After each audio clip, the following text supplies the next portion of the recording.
Puan, saya ingin membicarakan beberapa perkara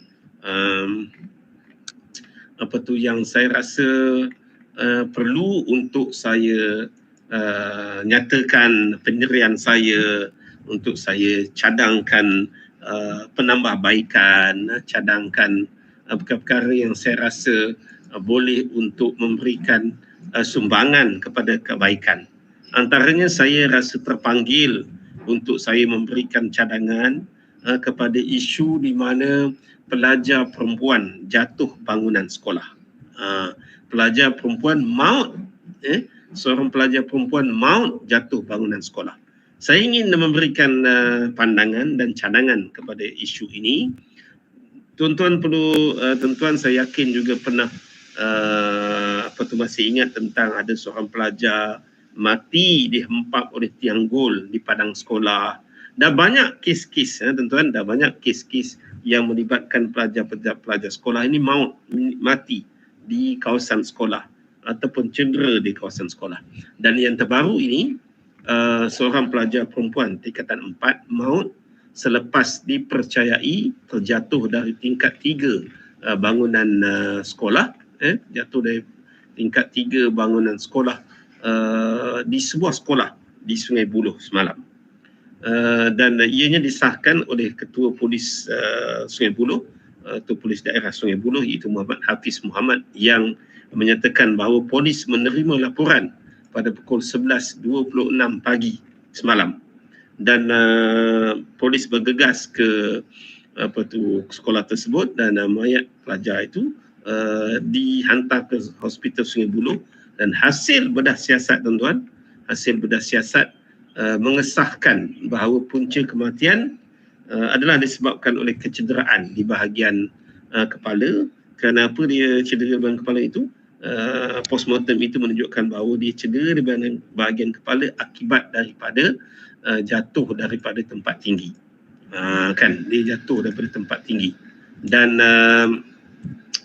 polis mengklasifikasikan sebagai punca kematian itu sebagai mati mengejut, dan polis mengharapkan orang ramai tidak buat spekulasi.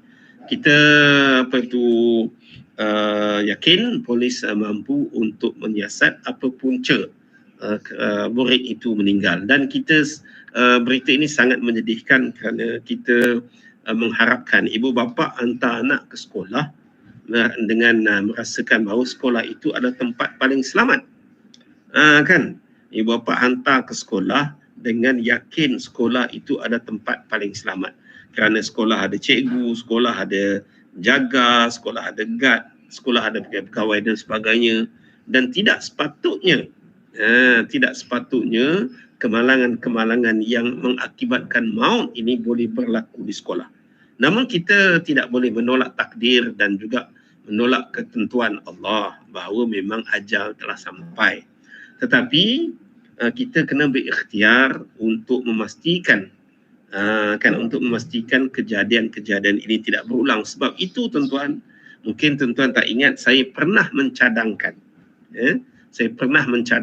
kepada Kementerian Pendidikan dan juga kepada guru besar, pengetua sekolah-sekolah, supaya tuan-tuan menerapkan aspek-aspek keselamatan dan kesihatan pekerjaan, OSH, Occupational Safety and Health, di kawasan sekolah. OSH itu sangat penting, bukan saja di sektor pekerjaan, tetapi juga di mana-mana, tuan-tuan, di rumah, di pejabat, di sekolah, di mana juga perlunya aspek-aspek keselamatan itu dititik beratkan. Sebab itu saya mencadangkan sekali lagi kepada Kementerian Pendidikan dan juga kepada kepada pengetua guru besar sekolah supaya menjalankan audit keselamatan.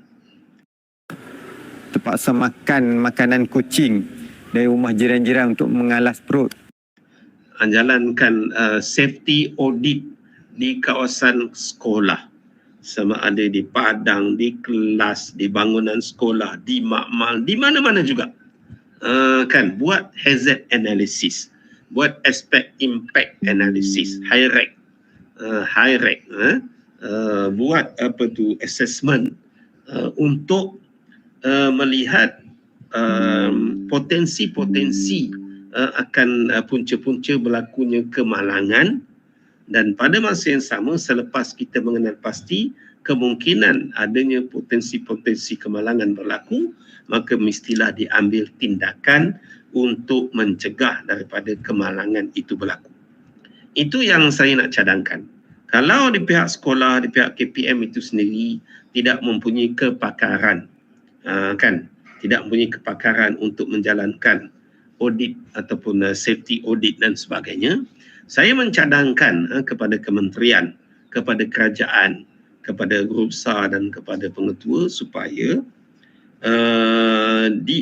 dianjurkan khusus kesedaran tentang keselamatan pekerjaan ini, safety awareness. Okey, di sana di market banyak kursus-kursus berkaitan dengan awareness, safety awareness, keselamatan, OSH awareness dan sebagainya. Kita ada juga ISO 45000, ISO yang berkaitan dengan keselamatan dan kesihatan pekerjaan. Jadi pilih beberapa orang guru dan sebagainya dalam sekolah itu untuk di-train, untuk diajar, untuk dikhususkan menjadi safety auditor dalam kawasan sekolah. Dan pada masa yang sama diwujudkan safety committee, jawatan kuasa keselamatan dalam sekolah itu, dan mereka berhak untuk memastikan keselamatan di dalam sekolah.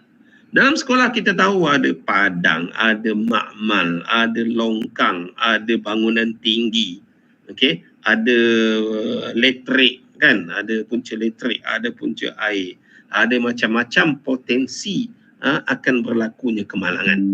Saya tak pasti adakah sebelum ini pihak kementerian dan pihak Jabatan Pendidikan aware tentang pentingnya ciri-ciri keselamatan ini diwujudkan di sekolah.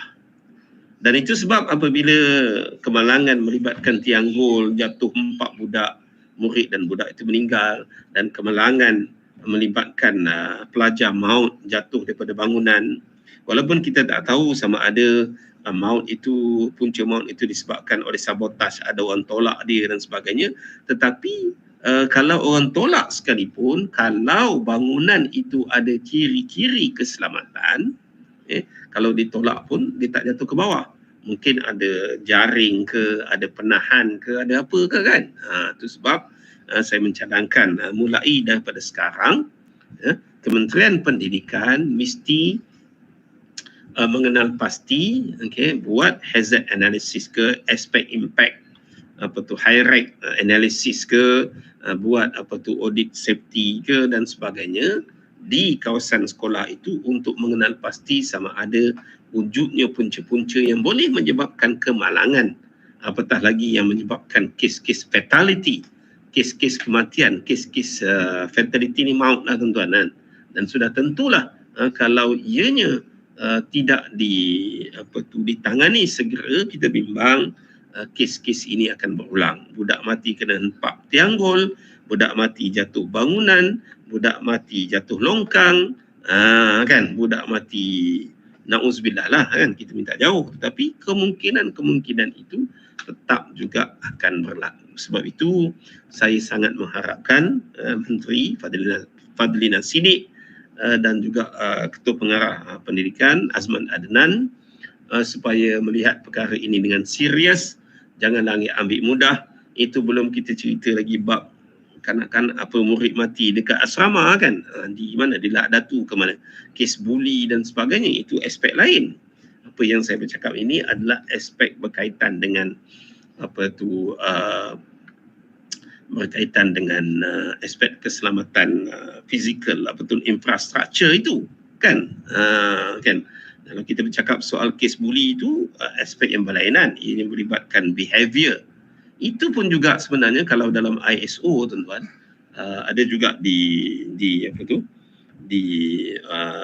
gariskan requirement untuk memastikan environment kerja itu selamat. Kalau kita di sekolah tu, kita mesti memastikan environment di sekolah itu selamat.